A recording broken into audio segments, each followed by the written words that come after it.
این ظرف ذهنی توه پر شده با افکار منفی، با نشخوارهای ذهنی. در واقع هر دغدغه جدیدی که بهش اضافه شه انقدر ظرفت پره سریع از کوره در میری، نمیتونی حلش بکنی، نمیتونی تمرکز بکنی. کاری که باید بکنی اینه که تو باید بشینی با خودت یادداشت کنی هر فکری که داره تو رو اذیت میکنه، دونه دونه این فکرها رو باید در بیاری. البته در حالت تخصصی این کار روانکاوه، اما در یک سطح نرمالی که تو داری از این دغدغه‌ها رنج میبری اما داری کارات به صورت روتین انجام میدی، سلف کنترل داری، باید بیای با تمرین این فکرها رو دسته‌بندی بکنی. به چه صورت؟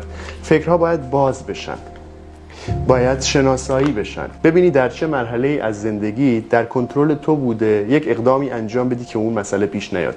در مرحله بعد باید بدونی که یک سری اقدامات هم اگر انجام میدادی باز اون اتفاق ممکن بود پیش بیاد. باید اینا رو دسته‌بندی بکنی. اتفاقاتی که برای تو قابل تغییر هستن نوشته میشن که بعداً ازشون درس عبرت بگیری. اتفاقاتی که برای تو قابل تغییر نیستن باید بدونی و پذیرش این رو داشته باشی که دنیا ناعادلانه است و تو نمیتونی تغییر اونها رو در برنامه کاری داشته باشی. فقط میتونی احساس خودت رو به نسبت اونها کاهش بدی، کمتر تو رو رنج بدن. فکرها رو میای دسته‌بندی میکنی، جای خودشون دوباره قرار میگیرن.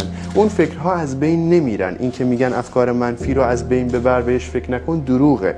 فکرها از بین نمیرن. فقط چون تو یک بار اومدی بررسیشون کردی، طبقه بندیشون کردی، ظرف ذهنیت جا داره برای اینکه تمام دغدغه‌های ذهنی، تمام چالش‌هایی که باهاشون روبرو هستی در خودش جای بده. تو فقط اومدی با خودت تمرین و تکرار کردی، بر ذهنت مسلط شدی. این اتفاقی که میفته برای بچه‌هایی که میان توی کارگاه. خیلی وقتا من تمرین‌هایی بهشون میدم که میتونن با این تمرین‌ها بر ذهنشون مسلط بشن و بتونن راندمان کاریشون رو ببرن بالا. وگرنه پیشرفت و رشد فردی چیز عجیب و غریبی نیست، خیلی راحت برای همه در دسترسه. فقط ما یاد نگرفتیم چطوری در مسیر قدم برداریم.